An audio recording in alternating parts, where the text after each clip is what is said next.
Okay, again, it's Wednesday. We work through the middle of the week. The big news, of course, out of Washington is Obama. Once again. This time he's canceled the summit meeting with Vladimir Putin, allegedly over the Snowden case. That's the cover story at any rate. A little bit from the Washington Post for you, now owned, of course, by Jeff Bezos, the inventor, so to speak, of Amazon.com. So maybe the Washington Post is now a subsidiary of Amazon.com. I think the sale price is $250 million. I can guarantee you Amazon.com is worth a lot more than that. President Obama canceled an upcoming summit with Russian President Vladimir Putin on Wednesday, a rare, deliberate snub that reflects the fresh damage done by the Edward Snowden case to an important relationship already in decline. Obama had planned to visit Moscow for a symbolic one-on-one meeting at the Kremlin with Putin ahead of next month's Group of 20 economic summit in St. Petersburg, Russia. In unusually blunt terms, the White House announced today, that Obama will skip the Moscow stop because there is too little hope of a productive meeting. Now, this is interesting because at the top of the Washington Post story, there's a video that goes with it, and the opening closed shot, the picture, the photo that opens the video, is a picture of Vladimir Putin on the right and Obama on the left. Putin is looking down at Obama, looking at his leg, his foot, his shoe, with quite clear disdain. Why? Here's the president and commander-in-chief with Vladimir Putin in a one-on-one photo op, reaching down, pulling up the pant leg on his right leg, and adjusting his socks. A new low in international diplomatic protocol. The guy is an idiot. He's pulling up his socks in front of Putin. Putin is just looking down like, this can't be real. Anyway, to help us bring some reality to all this is our greatest living historian, as far as I'm concerned, in terms of appearances on broadcast journalism forums like this one, Webster Tarpley, who's with us once a month. Hello, Webster. Welcome back. Are your socks up or are they down? No comment, Jeff. I don't want to cause a diplomatic incident, but I hope not. Thank you. You have it all correct there. This is a deplorable pettiness. This Snowden has told us nothing that we didn't know. I just saw an interview with Wayne Madsen, right, who gets all the leaks out of the NSA, right? And even Wayne Madsen, although Wayne Madsen somehow supports Snowden, I guess you can see how he would.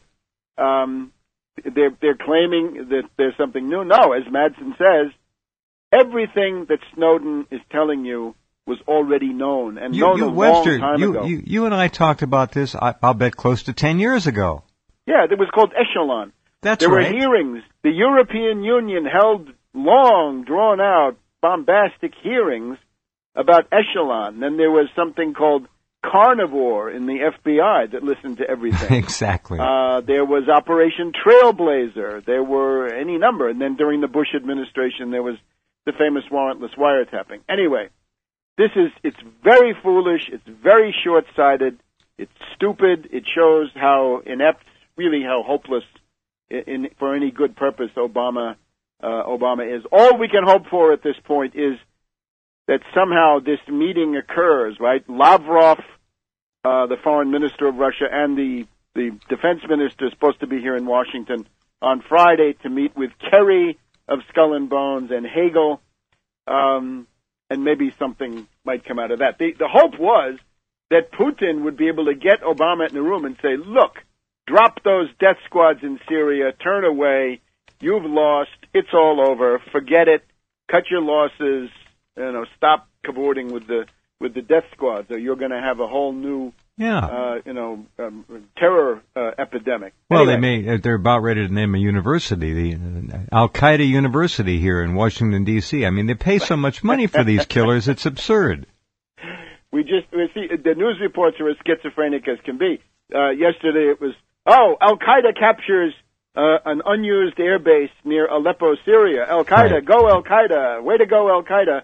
But of course, in Egypt or other places, right, Al Qaeda is not viewed so positively, or maybe in Libya. Anyway, let's try to put this in historical perspective. And I think it's unfortunate that this is the news hook that we have to deal with, but so be it. As people probably know, we're living through the 150th anniversary of the American Civil War, right? At the beginning of July, we had the anniversaries of the 3 days of Gettysburg, the fall of Vicksburg to Grant at the end of that siege. In early September, we're going to have the Battle of Chickamauga. We just had, about 2 or 3 weeks ago, the Battle of Fort Wagner, which was when the first black regiment, and you've seen that movie, Glory, I think it's called, about the black regiment that attacks the Confederate fort. And even though they don't have proper support and a second wave to help them, they still come very close to capturing that Confederate fort. So they establish very authoritatively that black soldiers are as good as anybody else. Well, sure. Bravery is colorblind. It should be. Sure thing. So we're living through this. But now there's one colossal event which is getting short shrift. And I went to the 150th anniversary at Gettysburg. I made it there 2 days out of the 10 that they had. And I tried to talk to some people from the college there, Gettysburg College, and others, about what they're leaving out, because they correctly, the people at the tent behind the visitor center at the Gettysburg battlefield were noting that compared to the 100th anniversary back in the 1960s, this time around they're not ignoring the main issues of slavery, right? Because the principal cause of the American Civil War is slavery, not states' rights in general, but the state's right to have slavery. Not the tariff, but slavery. And there's a big attempt, of course, by various Brand X historians. There's a guy called DiLorenzo, who is a real charlatan. That's Thomas DiLorenzo. Thomas DiLorenzo, charlatan. And he's trying to essentially say that slavery is really not the main issue, and that Lincoln is a tyrant, and that there were all sorts of opportunities to avoid this, the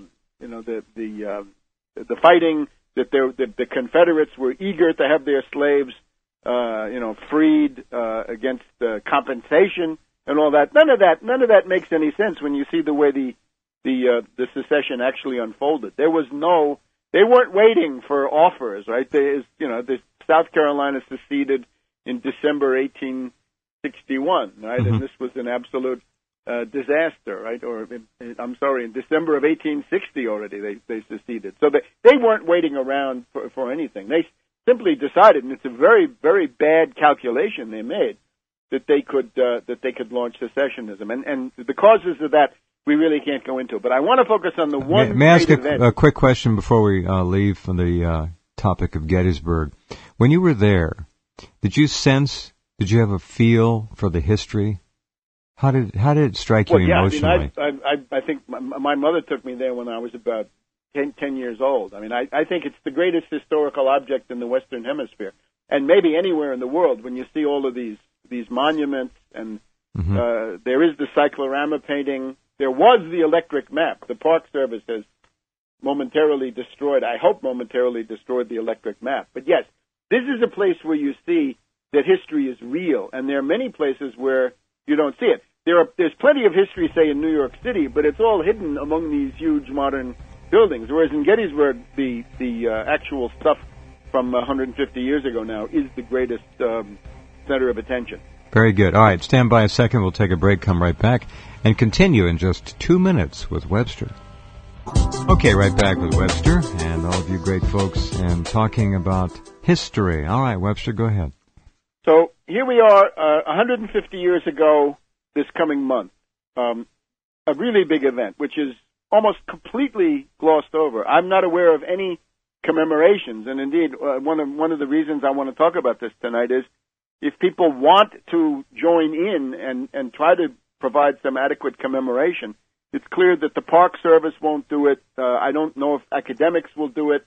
Obviously, it's not really possible for the Russian diplomats to take the lead. They might be interested in something if it were launched, but this is something that's being glossed over, right? Slavery has now been reintroduced into the narrative, but the foreign policy dimension of the American Civil War, total blank for most people, right? What was this?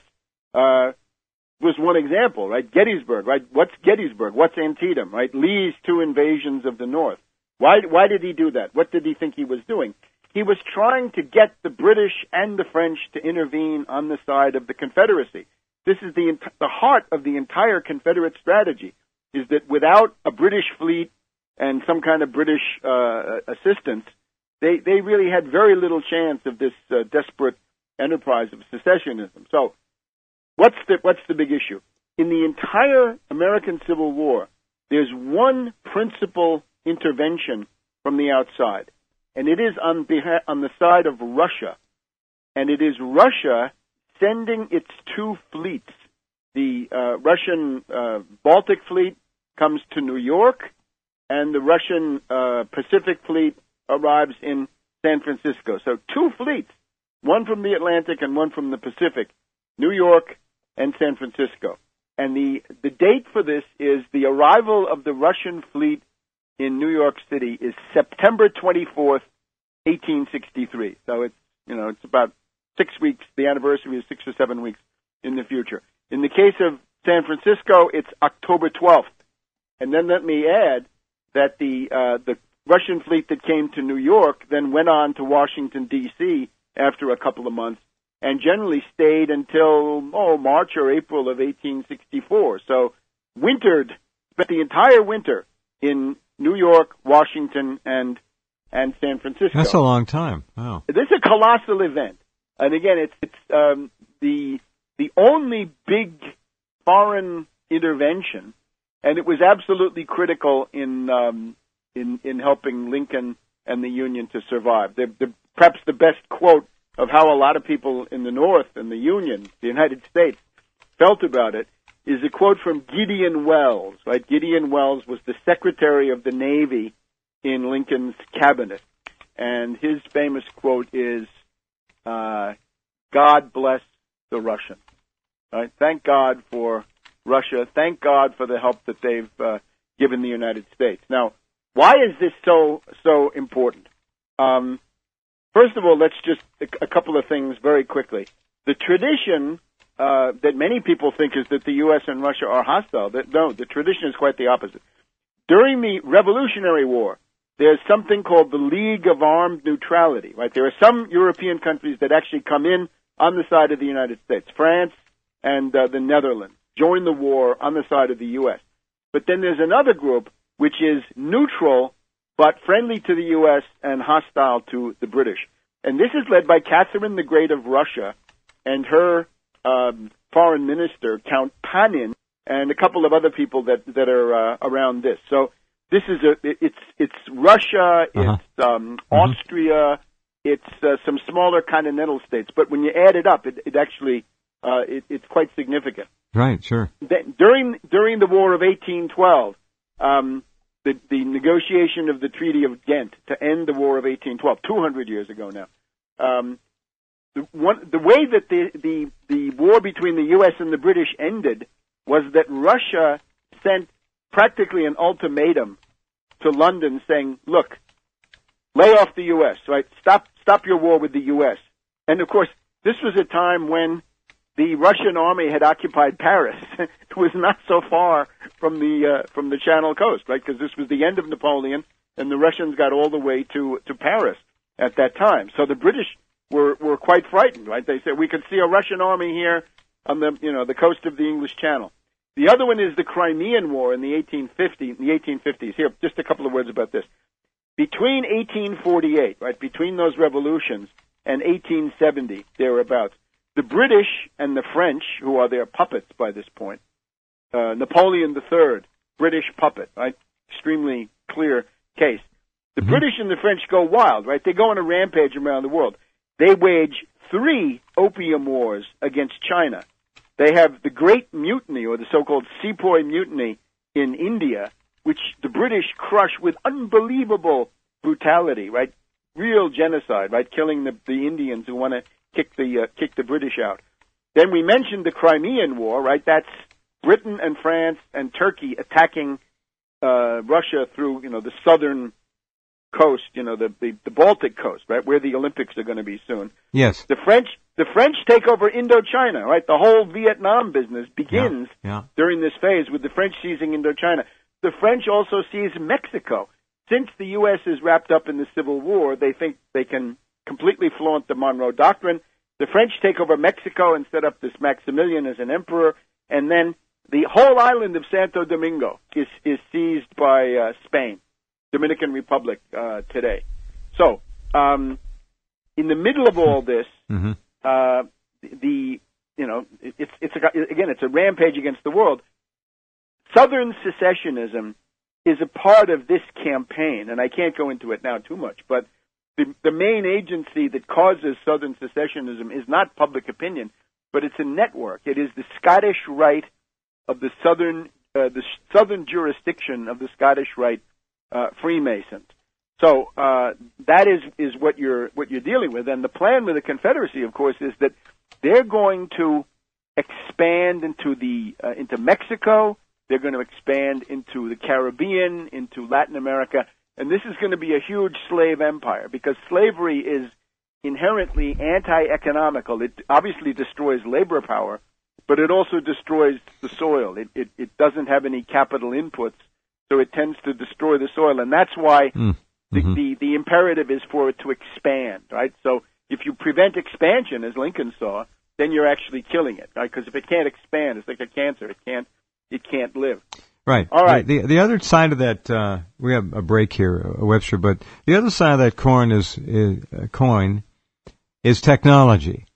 Technology at that point in history, as you know, was exploding and changing rapidly. Now, that wouldn't necessarily have ended slavery, but it would have changed the entire face of how slaves interacted with the land for the benefit of the slaveholder farmers. You're absolutely right on that. For this, you got to go back to the madman Andrew Jackson destroying the Second Bank of the United States. That caused the Panic of 1837.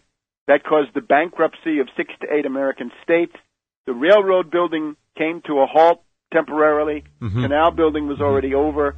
Yes. The United States went into a prolonged depression, which allowed the slave power in the South to reassert itself. If we'd had, for example, the development of the Birmingham, Alabama steel and coal complex, you would have had an industrial interest in the South to be countervailing against these slave drivers, and that might have blocked the entire secessionist project. Got it. Very good. Okay, well said. Stand by. We'll come right back as we continue to walk through a crucial history with Webster right after this. And welcome back. Webster Griffin Tarpley is with us. Okay, Webster, great story. Go ahead. So, again, September 24th, a group of 6 or 7 Russian warships, 2 of them are quite modern, the equal of just about anything in the world, arrive in New York, and then a similar group arrives in San Francisco on October 12th. This has got to be marked. It's got to be commemorated somehow, right? We've got, C-SPAN is all over every little anniversary these days. Yeah. But maybe just a couple of words about the whole question of intervention. There are 3 moments in the Civil War when the danger of foreign intervention, that means the British and the French, or maybe the French and the British, on the side of the Confederacy, right, to impose this worldwide slave empire, which is what it would have meant, when the danger of this was the greatest. The first one is the so-called Trent Affair, which is the Union blockade warships capture a British mail steamer. There were 2 Confederate diplomats that are found to be on board. They're arrested as traitors to the United States, and then the pro-intervention group in London around Lord John Russell goes crazy, and they try to start a war. This Lord John Russell, this I think is the grandfather of Bertrand Russell. It suggests what a nasty fellow Bertrand Russell was, after all. But Lord John Russell is the guy who absolutely wants to attack the United States. Napoleon III absolutely wants to attack the United States the whole time, right? These are the 2 that are most out in front. But Prince Albert, right, Queen Victoria's husband, in one of the last things he ever does, right, 2 or 3 days before he dies, finds a way to cool things down and avoid the clash with the Union, because this would have proven very, very bad for the British. It would have meant guaranteed loss of Canada and I think a destruction of the British Empire. We can talk about that. Mm-hmm. But so that's the 1861. I don't think the world would have lamented that, but that's another story. No, it would have avoided World War I. It would have been World War I 50 years earlier, exactly. I think, with a much quicker and more positive outcome. And probably no fascism after the fact. So that's the Trent affair. Then the second one is the fall of 1862, and this is when Lee is invading Maryland, and this is going to be the Battle of Antietam, right, in the last 10 days of September 1862. And that's, of course, taking advantage of the victory at Antietam. Lincoln says, all right, now I've had a victory. I've driven the Confederates back out of Maryland. I'm going to have the Emancipation Proclamation. And this fundamentally transforms the political situation, because now there's something that lots of people can support. Whatever you think of the United States, right, one way or another, it's now a war against slavery. So, right. At this point, the British and the French, and again, it's Lord John Russell every time, and Napoleon III, right? Napoleon le Petit. Yeah, he was what hack. Victor Hugo kept calling him, right? Mm-hmm. And he was, this guy's a proto-fascist in many ways. I'm very sorry about that. But so they write this note.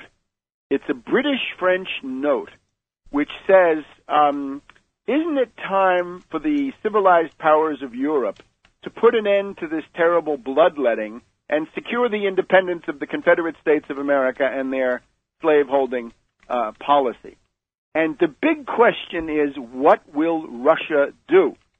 And, what has long been known is that a key member of the British cabinet, William Gladstone, comes out blatantly in favor of the Confederacy. Right? This is Gladstone, right? If you know anything about Britain, from about 1870 to 1890, the British government is a revolving door between Gladstone, the Whig, and Disraeli, the conservative, right? And they just go around and around and around. So this is a top oligarch, this Gladstone. And in October 1862, right after Antietam and the Emancipation Proclamation, he says essentially, the Union is doomed. They will be defeated, even though they try to avoid it.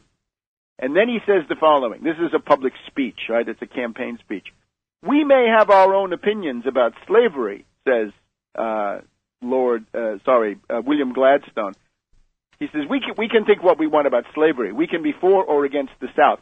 But there is no doubt that Jefferson Davis, the Confederate president, and other leaders of the South have made an army. They are making, it appears, a navy, and they have made what is more than either one. They have made a nation. We may anticipate with certainty the success of the Southern states in their separation from the North. So that's the British line, right? That's Lord John Russell and his stooge at this point, Gladstone, who's got a great career ahead of him. So the big question is, before Britain and France make a move, though, they got to think about Russia. Now, you remember that in the 19th century, the one fixed line of hostility is the British and Russia. From the end of the it ran for a long time. Yeah. From the end of the Napoleonic Wars up until about 1907 or so, about almost 100 years, the British-Russian clash is the big event in Europe and the North Atlantic and what have you. So here's the thing: the U.S. has a envoy in St. Petersburg, and I'll talk about the couple of these people. But his name is Bayard Taylor. So at the end of October, the U.S. chargé d'affaires gets to meet with Gorchakov. Gorchakov is the foreign minister of Russia. Okay. And so the American envoy asked him, well, what do you think? You got this British-French note, I imagine. And he says, we have no hostility to the Southern people, but Russia has declared her position and will maintain it. There will be proposals of intervention by Britain and France. we believe that intervention would do no good at the present. Proposals will be made to Russia to join in some plan of interference, but Russia will refuse any intervention of the kind. Russia will always occupy the same ground. You can count on us. We will not change, but we're also very concerned about your situation. And what happens then is the official gazette of the Tsarist government, the Journal de Saint Petersbourg, right, since it's all in French, they put out this article that denounces the French-British intervention plan against the United States in very muscular terms. This is then telegraphed to the British cabinet, and at that point the consensus in favor of attacking the Union collapses. So they can't do it in the autumn of 1862, thanks to Russia. Interesting. Very interesting. All right.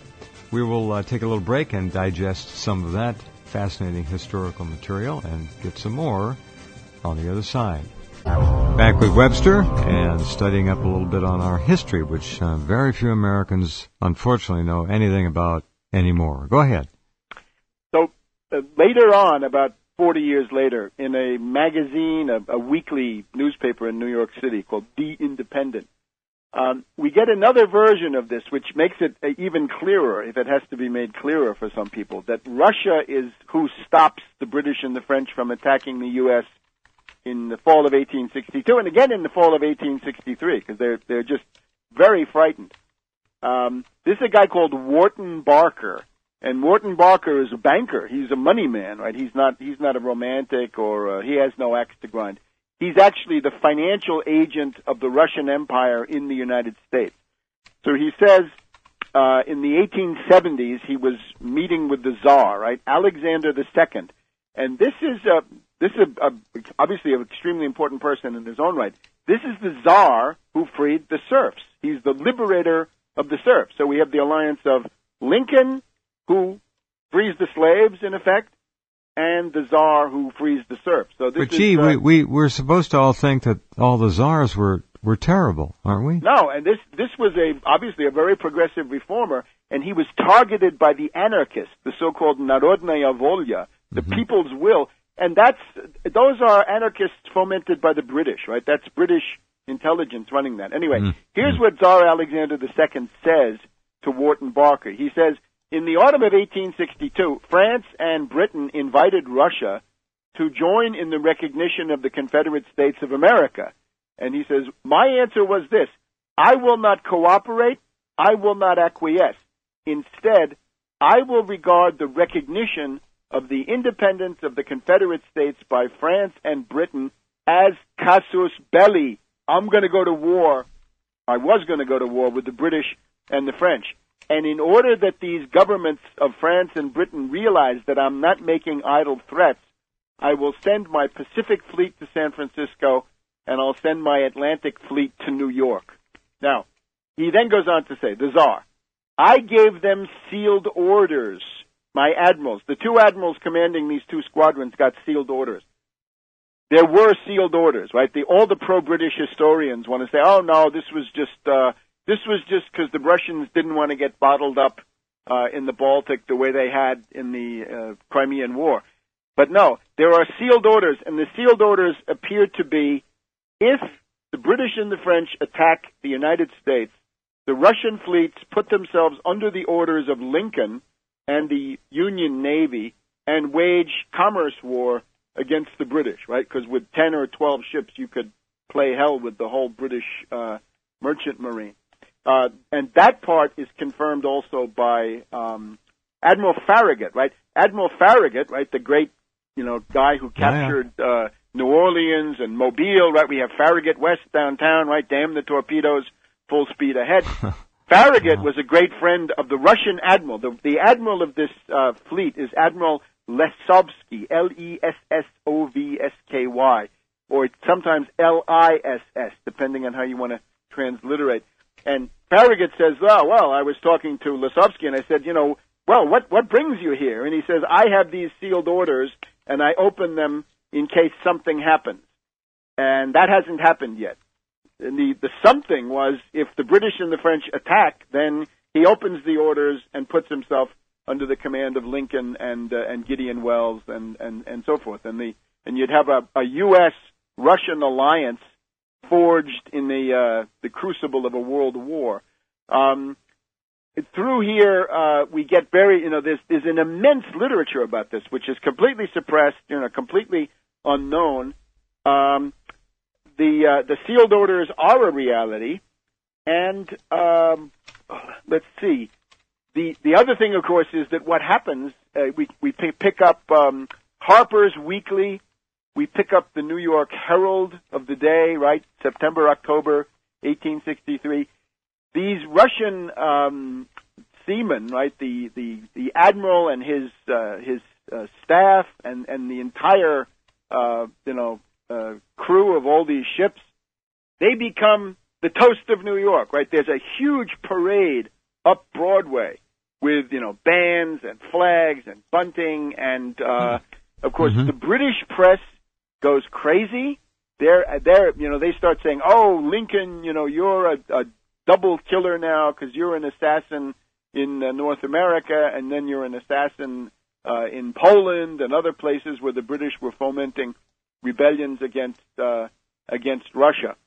At the same time this is going on, in the autumn now of 1863, there's this question of the Laird rams, and these are very powerful battleships that the British build with the idea that they can build them, launch them, and then somehow smuggle them into the control of the Confederates. And the U.S. ambassador to Britain in this time is Charles Francis Adams, right? He's the son, I guess, of John Quincy. Very capable guy. And he tells Lord Palmerston, he says, "Look, I don't know the precise legal aspects of this question, but if you allow those warships to leave the British ports, it is superfluous to point out to your lordship that this means war."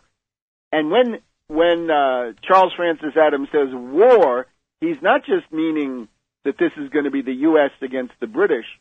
He means the U.S. and Russia against the British. Because at the moment he says this, the Russian fleet is in New York City. Another way to see it is the U.S. ambassador to Russia. This is a very interesting person. Cassius Marcellus Clay. Come on. Cassius Clay. I haven't heard that since college. That's amazing to hear that again. That's Cassius right. Clay. Yeah. From Kentucky. And he's not just anybody. He is the nephew of the main Whig in the United States in the mid 19th century, Henry Clay of Kentucky, the great compromiser, right? Sure. And Henry Clay is the leading, nationalist. So Lincoln of Kentucky sends Cassius Marcellus Clay to St. Petersburg, and what Clay writes, this is Cassius Clay now, writes in his autobiography, is the claim, he says, "I did more than any man to overthrow slavery because I carried Russia with us. I made sure that Russia was on our side and didn't let the British and the French attack the way they wanted to." And I think that is correct. The other thing, maybe just to add, at the end of all this, we have a proposal for an actual alliance. And the alliance would have been the United States and Russia. One feature of it was that Russia wanted to give the United States Alaska because the Russians felt that they were too weak to control Alaska, and that if the United States didn't get it, the British would.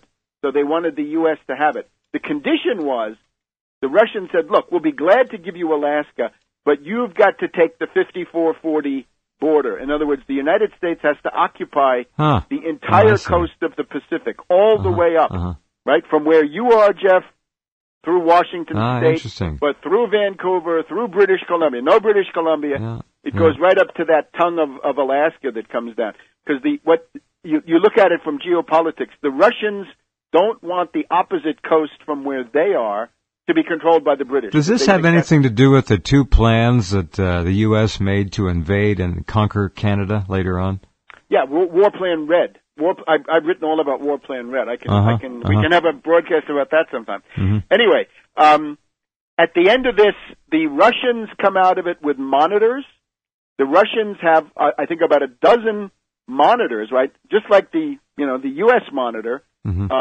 They don't build it on the original monitor. They build it on one that comes a few months later called the Monitor Passaic, USS Passaic.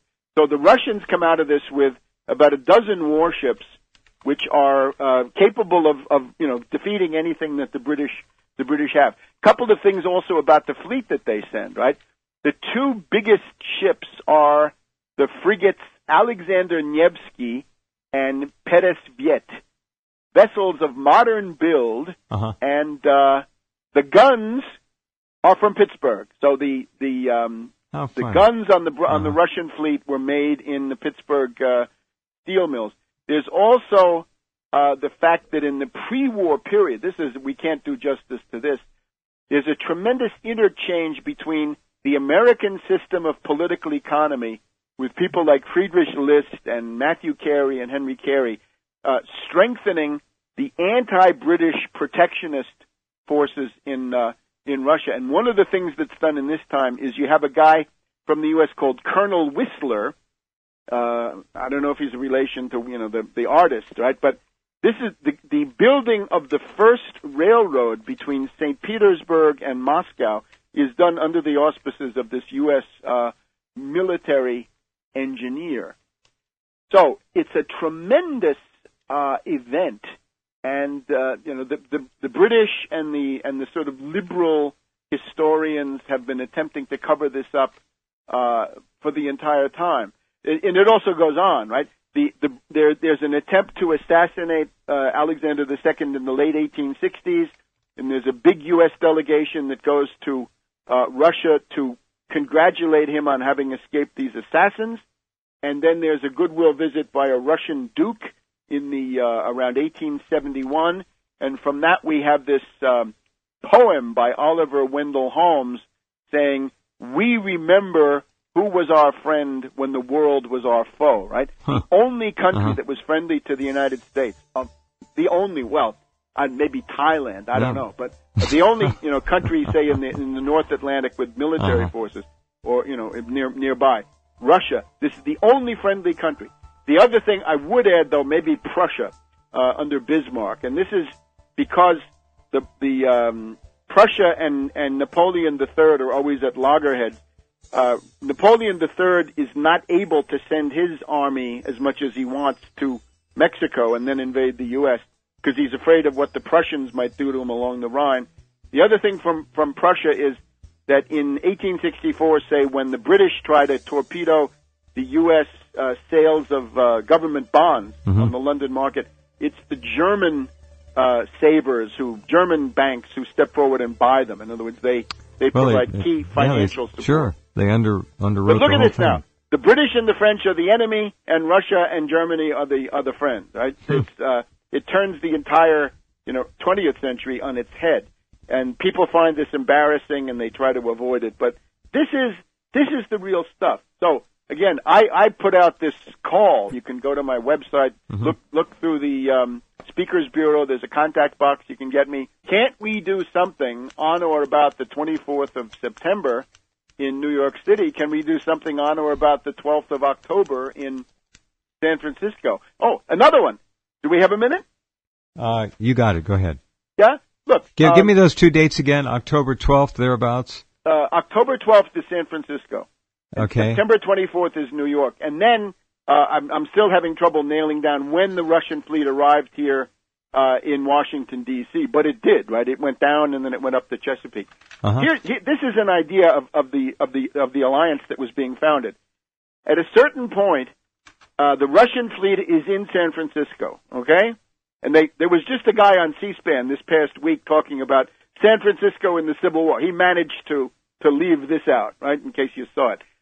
At a certain point, there's a report that the Confederate raiders are approaching. It's either the Shenandoah or the Nashville or the Alabama, one of these, right? So they're threatening to attack San Francisco. And the mayor, turns to the Russian admiral and he says, "Will you help us to defend the city?" And the Russian admiral says, "Yes, I have been ordered to defend anybody who gives me hospitality, and that means you." So the Russian fleet of, again, 5 or 6 ships gets ready to repel the attack of the Confederates on San Francisco. So the Russians were more American than the Confederates, to be sure. And at the end of all this, the Harper's Weekly in October of 1863 has a long, very interesting editorial saying, what we need is a formal alliance, right? The United States and Russia together are invulnerable. The U.S. can, dominate the Western Hemisphere. The Russians can dominate the other hemisphere. And the British and the French will not be able to do anything, even if they get, Spain, Portugal, and some other places, right? So it's a completely uncharted area. But again, it reminds us, historically, who are your friends? If Russia was key to support the United States in the Revolutionary War, the War of 1812, in the Civil War, as we've just heard, certainly during the Second World War, I would even argue after 9/11, right? The restraint and good sense of Putin was a tremendous asset, because another kind of Russian leader, we might have had World War III, right? When they say, guess what, we're going to take Afghanistan, right, based on this 9/11 event. I think those tendencies are deeper than the ones that Obama seems to think are important. And also John Forbes Kerry of Skull and Bones. Yeah, please. All right. Thank you, Webster. We got to run. That's okay. Fascinating material. See you soon. Okay. Good night.